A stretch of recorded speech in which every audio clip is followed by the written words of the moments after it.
Now to Campaign 2020, the Biden campaign is rejecting a push by President Trump to delay next week's second debate in Miami.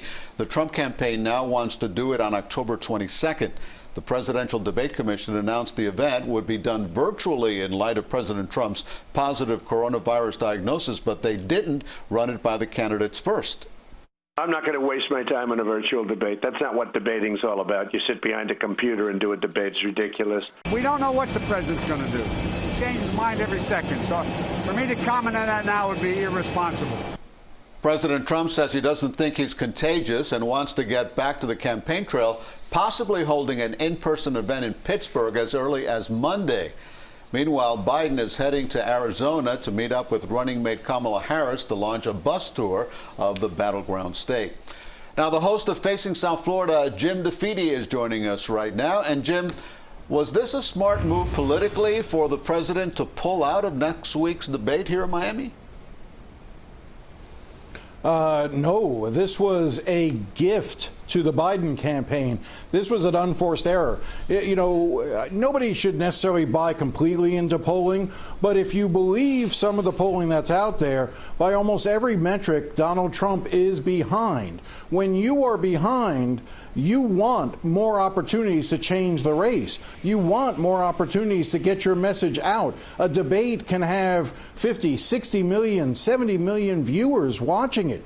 Those are the moments you desperately need to sort of revamp your campaign and move it in a new direction. Now, I know why Donald Trump doesn't like the idea of a virtual debate, because it will remind people of the coronavirus. He wants desperately to move past the issue of the coronavirus and talk about other things. A virtual debate will simply reinforce the message that this is due to the coronavirus. But it's ironic that while the rest of us, I'm now here in my home coming to you virtually, while kids are learning in classrooms virtually, while we're all learning to adapt to the virtual realities over the last 8 months, President Donald Trump rejects the notion of doing something virtually. And let's be clear, this wasn't going to be a Zoom debate. This was actually going to be with real cameras and the rest of it. But Donald Trump didn't like it because it would remind people about the coronavirus. But again, it's a serious mistake, a gift to Biden. Biden doesn't need to do any more debates. I'll be surprised if there are any more debates in this race. And Jim, former Vice President Biden says that since next week's debate doesn't look like it will happen, that the last one, if there is one, should be a town hall style. Why would he want that? So this debate in Miami was supposed to be town hall. And Joe Biden does well in those because, again, you get to connect with voters.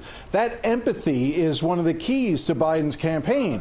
And so what he did was his campaign very quickly pivoted and said, OK, if we're not going to debate in Miami on the 15th, then let's make the scheduled third debate on the 22nd. Let's make that the town hall debate.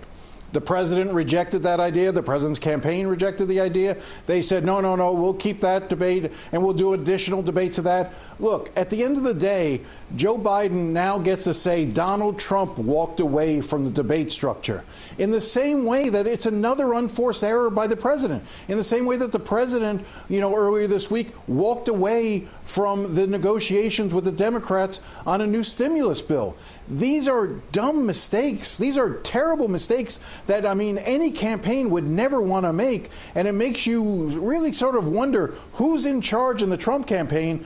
I think we know the answer. It's Donald Trump. And he's not doing well when it comes to this sort of strategy. It's not working for him. The debate over the debates continues. Jim, thank you very much. And here's a reminder about some important dates you need to know leading up to the election on November 3rd. Early voting begins on October 19th. If you prefer to vote by mail, the last day to request a ballot is October 24th. You can find complete information on how and where to vote on our website, cbsmiami.com/campaign2020.